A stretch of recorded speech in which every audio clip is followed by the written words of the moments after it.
लीजिए सुनिए मुंशी प्रेमचंद के लिखे कथा संग्रह मानसरोवर 6 की कहानी रानी सारंधा। मेरी यानी समीर गोस्वामी की आवाज में। अंधेरी रात के सन्नाटे में धसान नदी चट्टानों से टकराती हुई ऐसी सुहावनी मालूम होती थी जैसे घुमुर घुमुर करती हुई चक्कियां। नदी के दाहिने तट पर एक टीला है। उस पर एक पुराना दुर्ग बना हुआ है जिसको जंगली वृक्षों ने घेर रखा है। टीले के पूर्व की ओर छोटा सा गांव है। ये गढ़ी और गांव दोनों एक बुंदेला सरकार के कीर्ति चिन्ह हैं। शताब्दियां व्यतीत हो गईं। बुंदेलखंड में कितने ही राज्यों का उदय और अस्त हुआ। मुसलमान आए और बुंदेला राजा उठे और गिरे।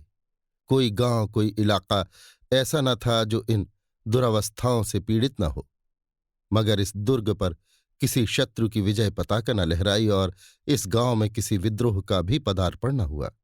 ये उसका सौभाग्य था। अनिरुद्ध सिंह वीर राजपूत था। वो जमाना ही ऐसा था जब मनुष्य मात्र को अपने बाहुबल और पराक्रम ही का भरोसा था।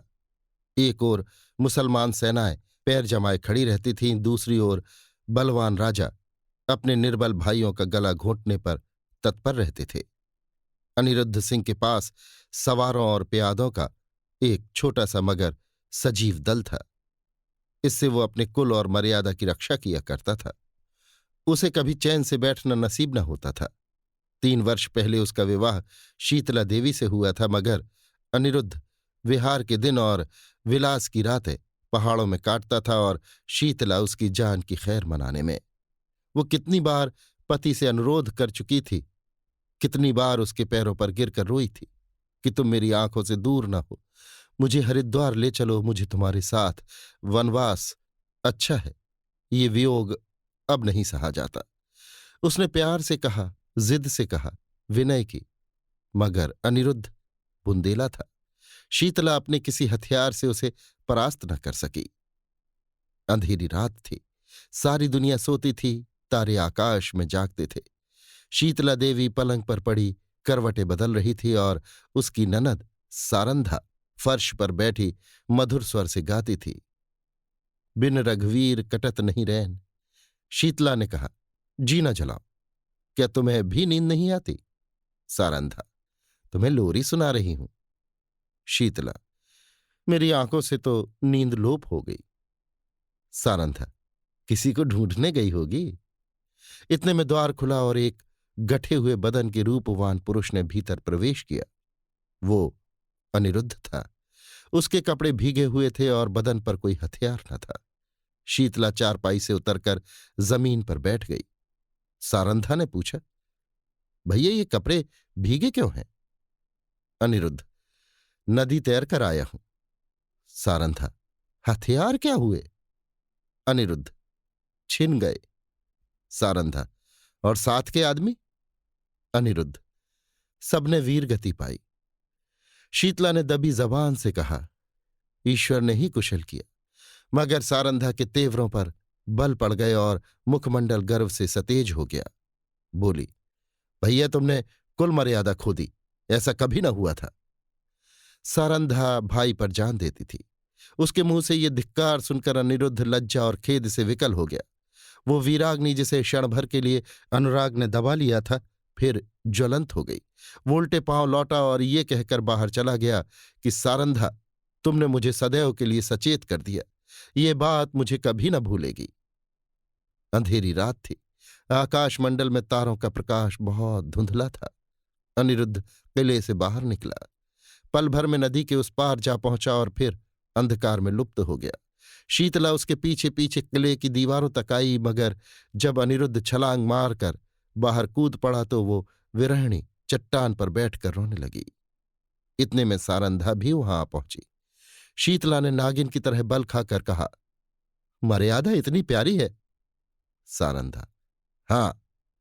शीतला, अपना पति होता तो हृदय में छिपा लेती। सारंधा, ना, छाती में छुरा चुभा देती। शीतला ने ऐंठ कर कहा, चोली में छिपाती फिरोगी?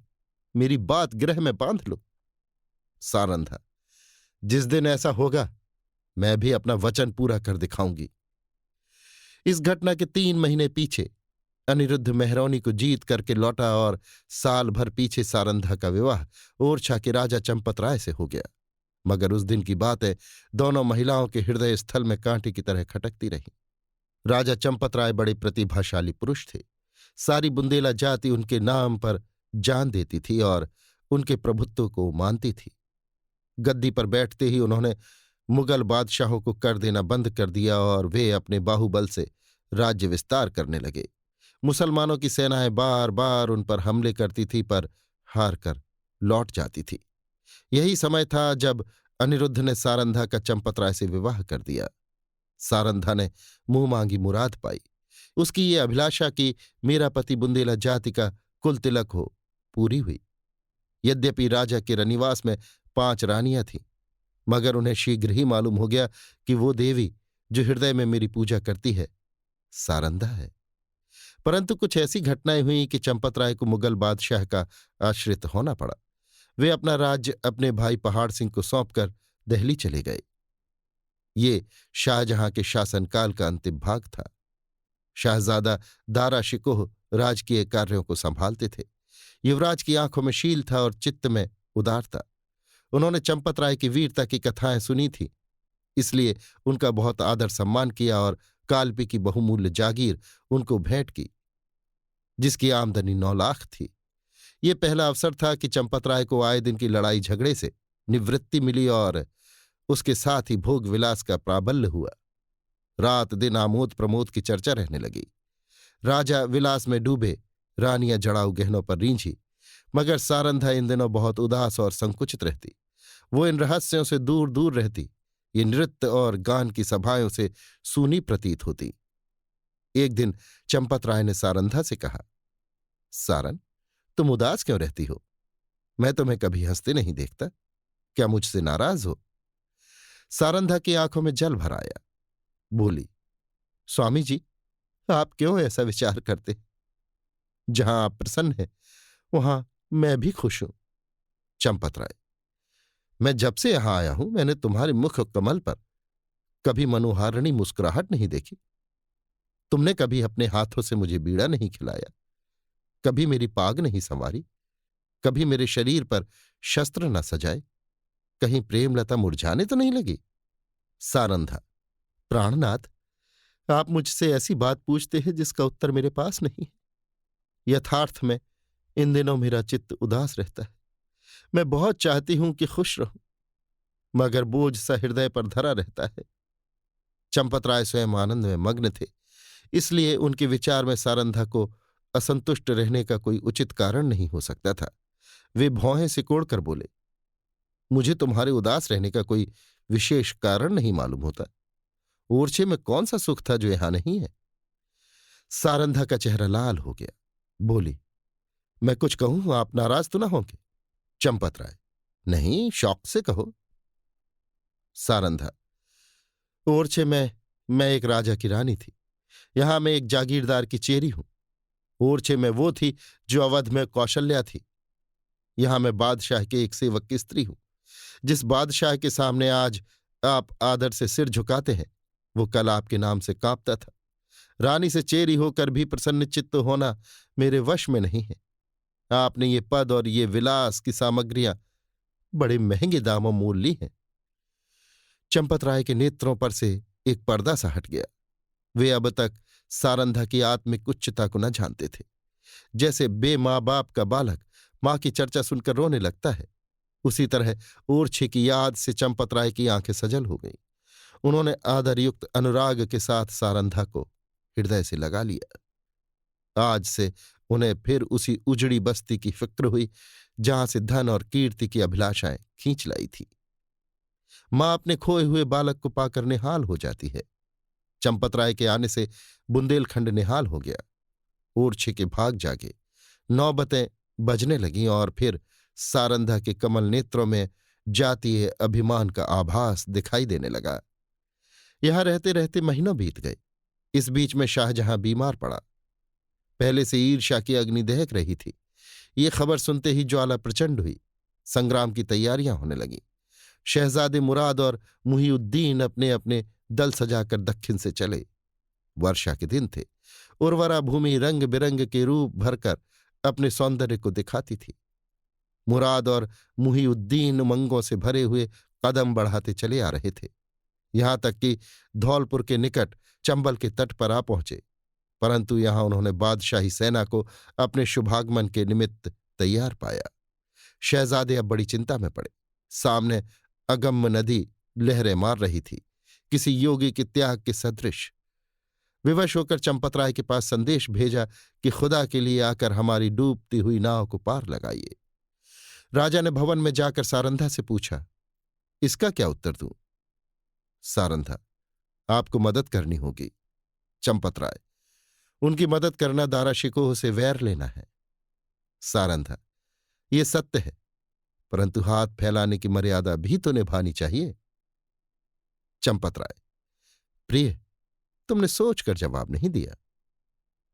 सारंधा, प्राणनाथ, मैं अच्छी तरह जानती हूं कि ये मार्ग कठिन है और अब हमें अपने योद्धाओं का रक्त पानी के समान बहाना पड़ेगा, परंतु हम अपना रक्त बहाएंगे और चंबल की लहरों को लाल कर देंगे। विश्वास रखिए कि जब तक नदी की धारा बहती रहेगी वो हमारे वीरों का कीर्तिगान करती रहेगी। जब तक बुंदेलों का एक भी नाम लेवा रहेगा, ये रक्त बिंदु उसके माथे पर केशर का तिलक बनकर चमकेंगे। वायुमंडल में मेघराज की सेनाएं उमड़ रही थीं। ओरछे के किले से बुंदेलों की एक काली घटा उठी और वेग के साथ चंबल की तरफ चली। प्रत्येक सिपाही वीर रस से झूम रहा था। सारंधा ने दोनों राजकुमारों को गले से लगा लिया और राजा को पान का बीड़ा देकर कहा, बुंदेलों की लाज अब तुम्हारे हाथ है। आज उसका एक एक अंग मुस्कुरा रहा है और हृदय हुलसित है। बुंदेलों की ये सेना देखकर शहजादे फूले न समाये। राजा वहां के अंगुल अंगुल भूमि से परिचित थे। उन्होंने बुंदेलों को तो एक आड़ में छिपा दिया और वे शहजादों की फौज को सजाकर नदी के किनारे किनारे पश्चिम की ओर चले। दाराशिकोह को भ्रम हुआ कि शत्रु किसी अन्य घाट से नदी उतरना चाहता है। उन्होंने घाट पर से मोर्चे हटा लिए। घाट में बैठे हुए बुंदेले उसी ताक में थे।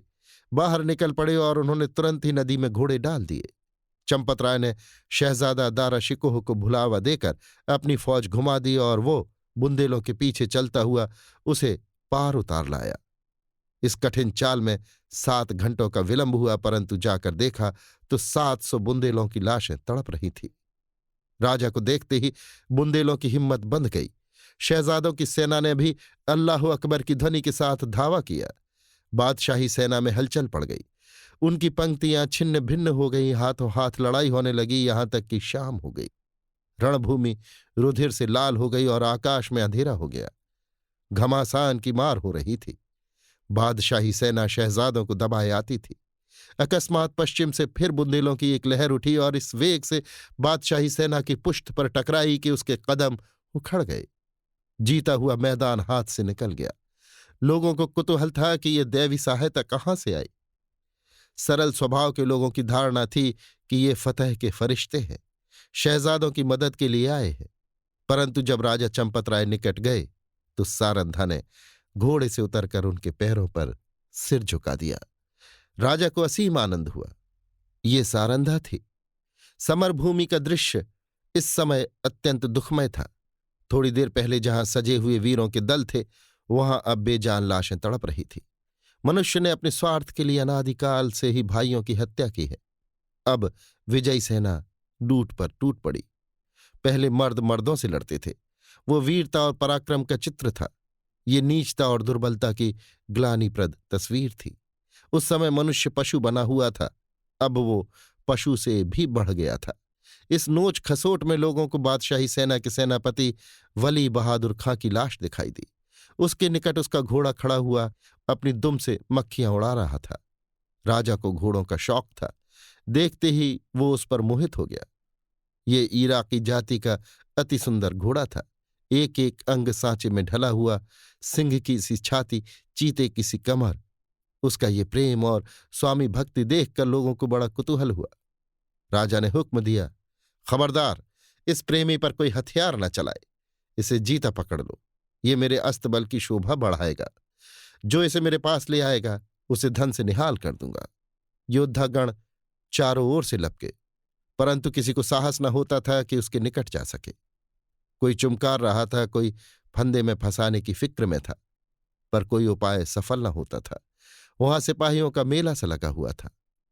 तब सारंधा अपने खेमे से निकली और निर्भय होकर घोड़े के पास चली गई। उसकी आंखों में प्रेम का प्रकाश था, छलका नहीं। घोड़े ने सिर झुका दिया। रानी ने उसकी गर्दन पर हाथ रखा और वो उसकी पीठ सहलाने लगी। घोड़े ने उसके अंचल में मुंह छिपा लिया। रानी उसकी रास पकड़कर खेमे की ओर चली। घोड़ा इस तरह चुपचाप उसके पीछे चला मानो सदैव से उसका सेवक है। पर बहुत अच्छा होता कि घोड़े ने सारंधा से भी निष्ठुरता की होती। ये सुंदर घोड़ा आगे चलकर इस राज परिवार के निमित्त स्वर्ण जटित मृग साबित हुआ। संसार एक रण क्षेत्र है। इस मैदान में उसी सेनापति को विजय लाभ होता है जो अवसर को पहचानता है। वो अवसर पर जितने उत्साह से आगे बढ़ता है, उतने ही उत्साह से आपत्ति के समय पीछे हट जाता है। वो वीर पुरुष राष्ट्र का निर्माता होता है और इतिहास के नाम पर यश के फूलों की वर्षा करता है। पर इस मैदान में कभी कभी ऐसे सिपाही भी जाते हैं जो अवसर पर कदम बढ़ाना जानते हैं, लेकिन संकट में पीछे हटाना नहीं जानते। ये रणवीर पुरुष विजय को नीत की भेंट कर देते हैं।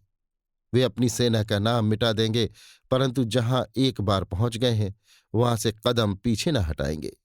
उनमें कोई विरला ही संसार क्षेत्र में विजय प्राप्त करता है, किंतु प्रायः उसकी हार विजय से भी अधिक गौरवात्मक होती है।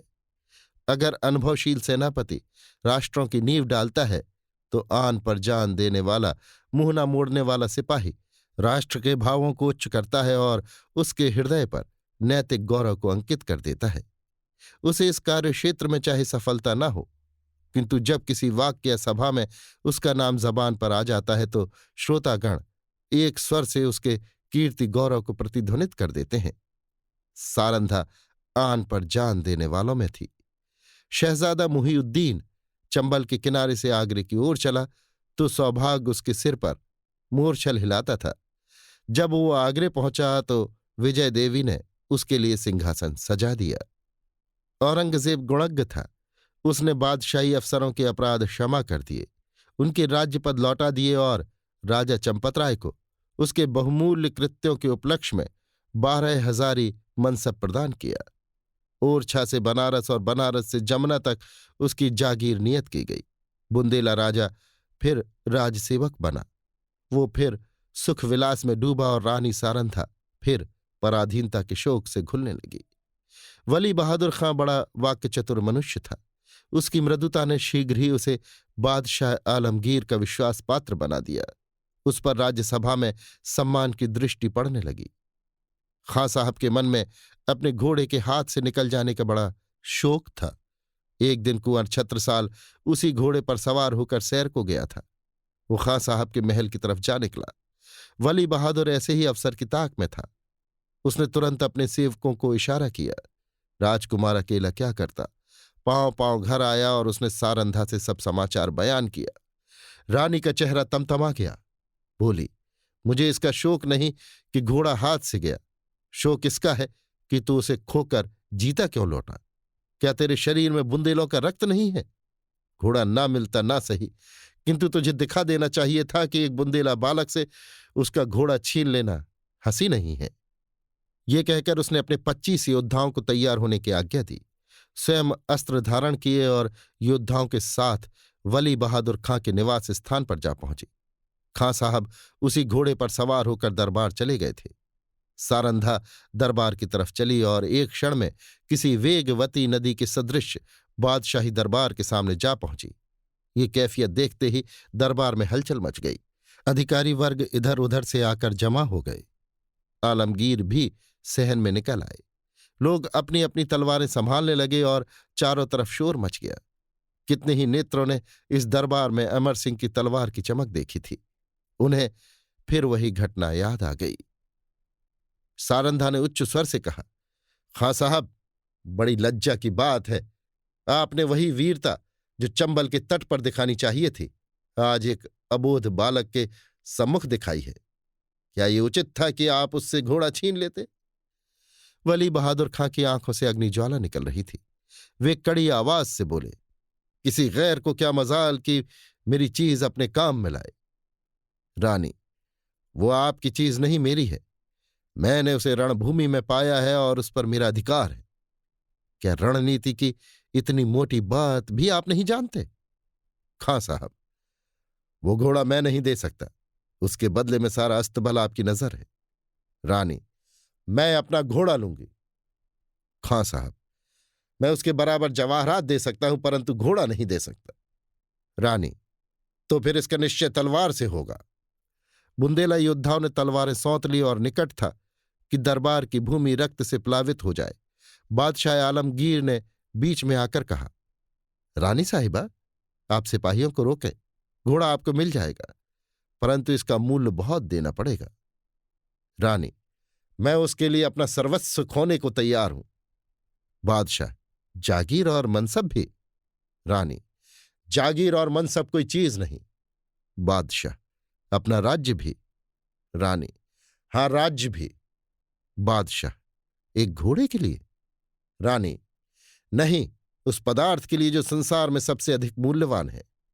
बादशाह, वो क्या है? रानी, अपनी आन। इस भांति रानी ने अपने घोड़े के लिए अपनी विस्तृत जागीर, उच्च राज और राज सम्मान सब हाथ से खोया। और केवल इतना ही नहीं, भविष्य के लिए कांटे बोए। इस घड़ी से अंतदशा तक चंपतराय को शांति न मिली। राजा चंपतराय ने फिर ओरछे के किले में पदार्पण किया। उन्हें मनसब और जागीर के हाथ से निकल जाने का अत्यंत शोक हुआ, किंतु उन्होंने अपने मुंह से शिकायत का एक शब्द भी नहीं निकाला। वे सारंधा के स्वभाव को भली भांति जानते थे। शिकायत इस समय उसके आत्मगौरव पर कुठार का काम करती। कुछ दिन यहां शांतिपूर्वक व्यतीत हुए, लेकिन बादशाह सारंधा की कठोर बात न भूला था। वो क्षमा करना जानता ही न था। ज्यों ही भाइयों की ओर से निश्चिंत हुआ, उसने एक बड़ी सेना चंपतराय का गर्व चूर्ण करने के लिए भेजी और 22 अनुभवशील सरदार इस मुहिम पर नियुक्त किए। शुभकरण बुंदेला बादशाह का सूबेदार था। वो चंपतराय का बचपन का मित्र और सहपाठी था। उसने चंपतराय को परास्त करने का बीड़ा उठाया। और भी कितने ही बुंदेला सरदार राजा से विमुख होकर बादशाही सूबेदार से आ मिले। एक घोर संग्राम हुआ। भाइयों की तलवारें रक्त से लाल हुई। यद्यपि इस समर में राजा को विजय प्राप्त हुई, लेकिन उसकी शक्ति सदा के लिए क्षीण हो गई। निकटवर्ती बुंदेला राजा, जो चंपतराय के बाहुबल थे, बादशाह की कृपाकांक्षी बन बैठे। साथियों में कुछ तो काम आए, कुछ दगा कर गए। यहां तक कि निज संबंधियों ने भी आंखें चुरा ली। परंतु इन कठिनाइयों में भी चंपतराय ने हिम्मत नहीं हारी, धीरज को न छोड़ा। उन्होंने ओरछा छोड़ दिया और वो 3 वर्ष तक बुंदेलखंड के सघन पर्वतों पर छिपे फिरते रहे। बादशाही सेनाएं शिकारी जानवरों की भांति सारे देश में मंडरा रही थीं। आए दिन राजा का किसी न किसी से सामना हो जाता था। सारंधा सदैव उनके साथ रहती और उनका साहस बढ़ाया करती। बड़ी बड़ी आपत्तियों में जबकि धैर्य लुप्त हो जाता और आशा साथ छोड़ देती, आत्मरक्षा का धर्म उसे संभाले रहता है। 3 साल के बाद अंत में बादशाह के सूबेदारों ने आलमगीर को सूचना दी कि इस शेर का शिकार आपके सिवाय और किसी से न होगा। उत्तर आया कि सेना को हटा लो और घेरा उठा लो। राजा ने समझा संकट से निवृत्ति हुई, पर वो बात शीघ्र ही भ्रमात्मक सिद्ध हो गई। 3 सप्ताह से बादशाही सेना ने ओरछा घेर रखा है। जिस तरह कठोर वचन हृदय को छेद डालते हैं, उसी तरह तोपों के गोलों ने दीवारों को छेद डाला है। किले में 20,000 आदमी घिरे हुए हैं, लेकिन उनमें आधे से अधिक स्त्रियां और उनसे कुछ ही कम बालक हैं।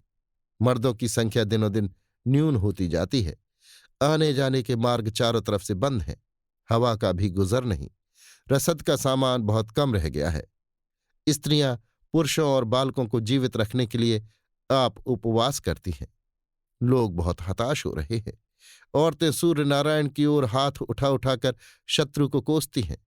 बालक वृंद मारे क्रोध के दीवार की आड़ से उन पर पत्थर फेंकते हैं, जो मुश्किल से दीवार के उस पार जा पाते हैं। राजा चंपतराय स्वयं ज्वर से पीड़ित हैं। उन्होंने कई दिन से चारपाई नहीं छोड़ी। उन्हें देखकर लोगों को कुछ ढांढस होता था, लेकिन उनकी बीमारी से सारे किले में नैराश्य छाया हुआ है। राजा ने सारंधा से कहा, आज शत्रु जरूर किले में घुस आएंगे। सारंधा। ईश्वर न करे कि इन आंखों से वो दिन देखना पड़े। राजा। मुझे बड़ी चिंता इन अनाथ स्त्री और बालकों की है। गेहूं के साथ ये घुन भी पिस जाएंगे। सारंधा। हम लोग यहां से निकल जाएं तो कैसा? राजा। इन अनाथों को छोड़कर? सारंधा। इस समय इन्हें छोड़ देने में ही कुशल है। हम ना होंगे तो शत्रु इन पर कुछ दया ही करेंगे। राजा। नहीं, ये लोग मुझसे न छोड़े जाएंगे। मर्दों ने अपनी जान हमारी सेवा में अर्पण कर दी है। उनकी स्त्रियों और बच्चों को मैं कदापि नहीं छोड़ सकता। सारंधा। लेकिन यहां रहकर हम उनकी कुछ मदद भी तो नहीं कर सकते। राजा। उनके साथ प्राण तो दे सकते हैं। मैं उनकी रक्षा में अपनी जान लड़ा दूंगा। उनके लिए बादशाही सेना की खुशामद करूंगा। कारावास की कठिनाइयां सहूंगा, किंतु इस संकट में उन्हें छोड़ नहीं सकता। सारंधा ने लज्जित होकर सिर झुका लिया और सोचने लगी। निस्संदेह प्रिय साथियों को आग की आंच में छोड़कर अपनी जान बचाना घोर नीचता है। मैं ऐसी स्वार्थांध क्यों हो गई हूं? लेकिन एक विचार उत्पन्न हुआ। बोली, यदि आपको विश्वास हो जाए कि इन आदमियों के साथ कोई अन्याय न किया जाएगा, तब तो आपको चलने में कोई बाधा न होगी। राजा सोचकर। कौन विश्वास दिलाएगा? सारंधा। बादशाह के सेनापति का प्रतिज्ञा पत्र। राजा। हां, तब मैं सानंद चलूंगा। सारंधा विचार सागर में डूबी। बादशाह के सेनापति से क्यों कर ये प्रतिज्ञा कराऊं? कौन ये प्रस्ताव लेकर वहां जाएगा और निर्दयी ऐसी प्रतिज्ञा करने ही क्यों लगे? उन्हें तो अपनी विजय की पूरी आशा है। मेरे यहां ऐसा नीति कुशल वाक्पटु चतुर कौन है जो इस दुस्तर कार्य को सिद्ध करे? छत्रसाल चाहे तो कर सकता है, उसमें ये सब गुण मौजूद हैं। इस तरह मन में निश्चय करके रानी ने छत्रसाल को बुलाया। ये उसके चारों पुत्रों में बुद्धिमान और साहसी था। रानी उससे सबसे अधिक प्यार करती थी। जब छत्रसाल ने आकर रानी को प्रणाम किया तो उनके कमल नेत्र सजल हो गए और हृदय से दीर्घ निश्वास निकल गया। छत्रसाल। माता, मेरे लिए क्या आज्ञा है? रानी। आज लड़ाई का क्या ढंग है? छत्रसाल। हमारे 50 योद्धा अब तक काम आ चुके हैं। रानी। बुंदेलों की लाज अब ईश्वर के हाथ है। छत्रसाल। हम आज रात को छापा मारेंगे।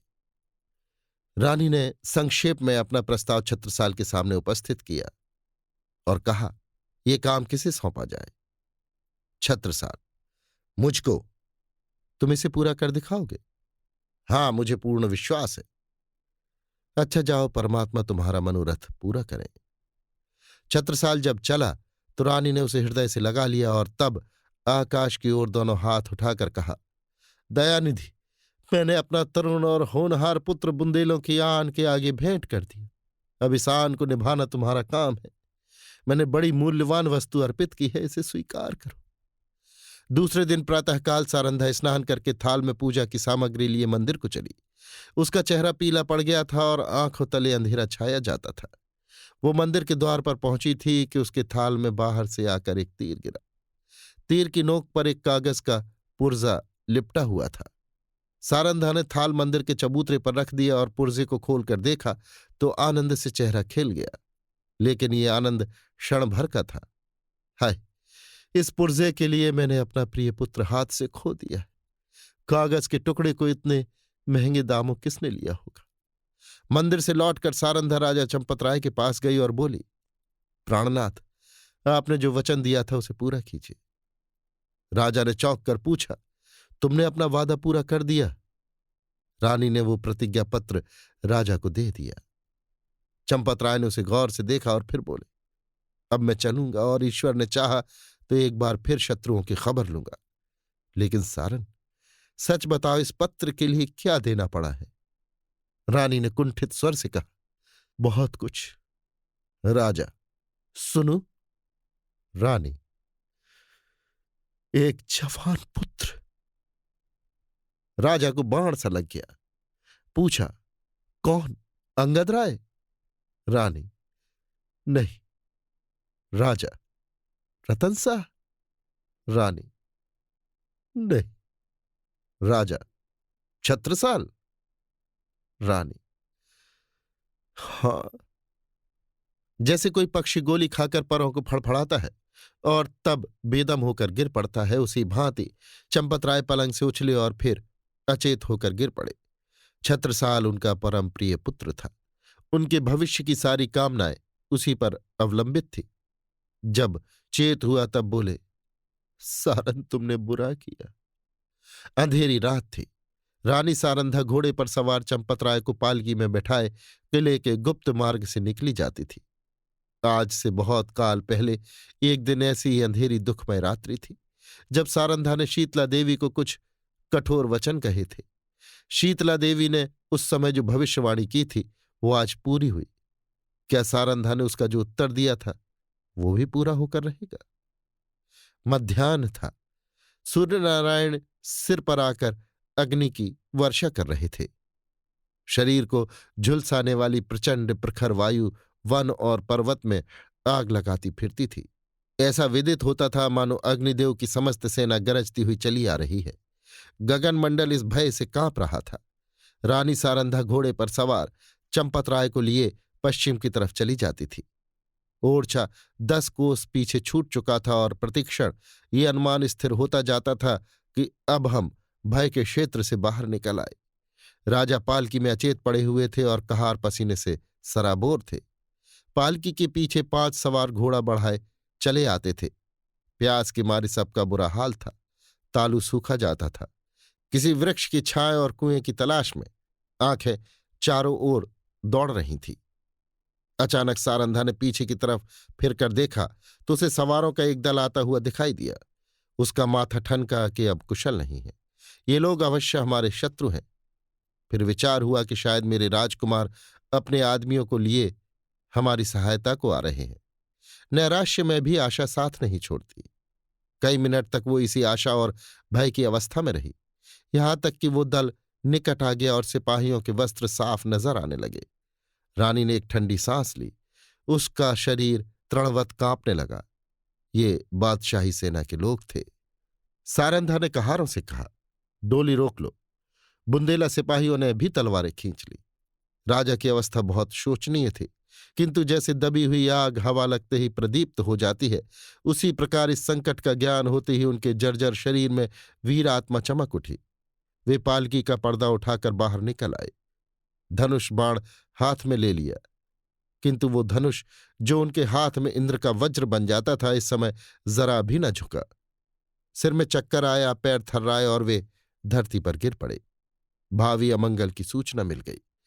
उस पंख रहित पक्षी के सदृश जो सांप को अपनी तरफ आते देखकर ऊपर को उचकता और फिर गिर पड़ता है, राजा चंपतराय फिर संभल उठे और फिर गिर पड़े।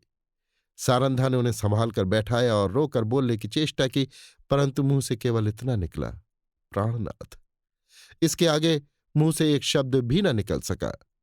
आन पर मरने वाली सारंधा इस समय साधारण स्त्रियों की भांति शक्तिहीन हो गई, लेकिन एक अंश तक ये निर्बलता स्त्री जाति की शोभा है। चंपतराय बोले, सारन देखो, हमारा एक वीर जमीन पर गिरा।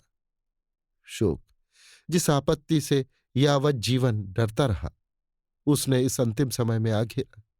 मेरी आंखों के सामने शत्रु तुम्हारे कोमल शरीर में हाथ लगाएंगे और मैं जगह से हिल भी ना सकूंगा। हाय, मृत्यु तू कब आएगी? ये कहते कहते उन्हें एक विचार आया। तलवार की तरफ हाथ बढ़ाया, मगर हाथों में दम न था। तब सारंधा से बोले, प्रिय, तुमने कितने ही अवसरों पर मेरी आन निभाई। इतना सुनते ही सारंधा के मुरझाए हुए मुख पर लाली दौड़ गई। आंसू सूख गए। इस आशा ने कि मैं पति के कुछ काम आ सकती हूं, उसके हृदय में बल का संचार कर दिया।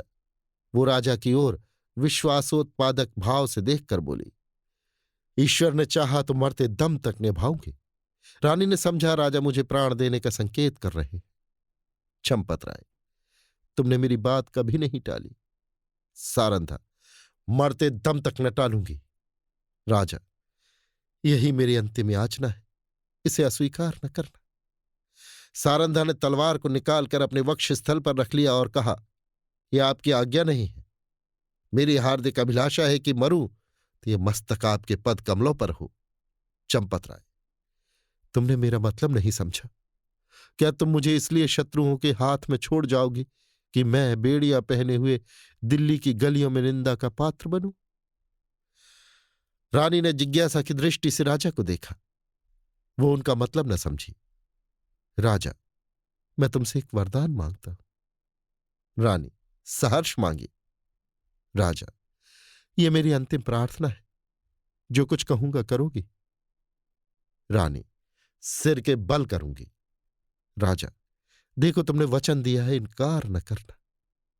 रानी कांप कर, आपके कहने की देर है। राजा, अपनी तलवार मेरी छाती में चुभा दो। रानी के हृदय पर वज्रपात सा हो गया। बोली, जीवननाथ। इसके आगे वो और कुछ न बोल सकी। आंखों में नैराश्य छा गया। राजा, मैं बेड़ियां पहनने के लिए जीवित नहीं रहना चाहता। रानी, मुझसे ये कैसे होगा? पांचवा और अंतिम सिपाही धरती पर जा गिरा। राजा ने झुंझला कर कहा, इसी जीवन पर आन निभाने का गर्व था? बादशाह के सिपाही राजा की तरफ लपके। राजा ने नैराश्यपूर्ण भाव से रानी की ओर देखा। रानी क्षण भर अनिश्चित रूप से खड़ी रही, लेकिन संकट में हमारी निश्चयात्मक शक्ति बलवान हो जाती है। निकट था कि सिपाही लोग राजा को पकड़ लें कि सारंधा ने दामनी की भांति लपक कर तलवार राजा के हृदय में चुभा दी। प्रेम की नाव प्रेम के सागर में डूब गई। राजा के हृदय से रुधिर की धारा निकल रही थी, पर चेहरे पर शांति छाई हुई थी। कैसा हृदय है! वो स्त्री जो अपने पति पर प्राण देती थी, आज उसकी प्राणघातिका है। जिस हृदय से आलिंगित होकर उसने यौवन सुख लूटा, जो हृदय उसकी अभिलाषाओं का केंद्र था, जो हृदय उसके अभिमान का पोषक था, उसी हृदय को सारंधा की तलवार छेद रही है। किसी स्त्री की तलवार से ऐसा काम हुआ है? आत्माभिमान का कैसा विषादमय अंत है! उदयपुर और मारवाड़ के इतिहास में भी आत्मगौरव की ऐसी घटनाएं नहीं मिलती। बादशाह सिपाही सारंधा का ये साहस और धैर्य देखकर दंग रह गए। सरदार ने आगे बढ़कर कहा, रानी साहिबा, खुदा गवाह है, हम सब आपके गुलाम हैं। आपका जो हुक्म हो उसे बसरो चश्म बजा लाएंगे। सारंधा ने कहा, अगर हमारे पुत्रों में से कोई जीवित हो तो ये दोनों लाशें उसे सौंप देना। ये कहकर उसने वही तलवार अपने हृदय में चुभा ली। जब वो अचेत होकर धरती पर गिरी तो उसका सिर राजा चंपत राय की छाती पर था। अभी आप सुन रहे थे मुंशी प्रेमचंद के लिखे कथा संग्रह मानसरोवर 6 की कहानी रानी सारंधा, मेरी यानी समीर गोस्वामी की आवाज में।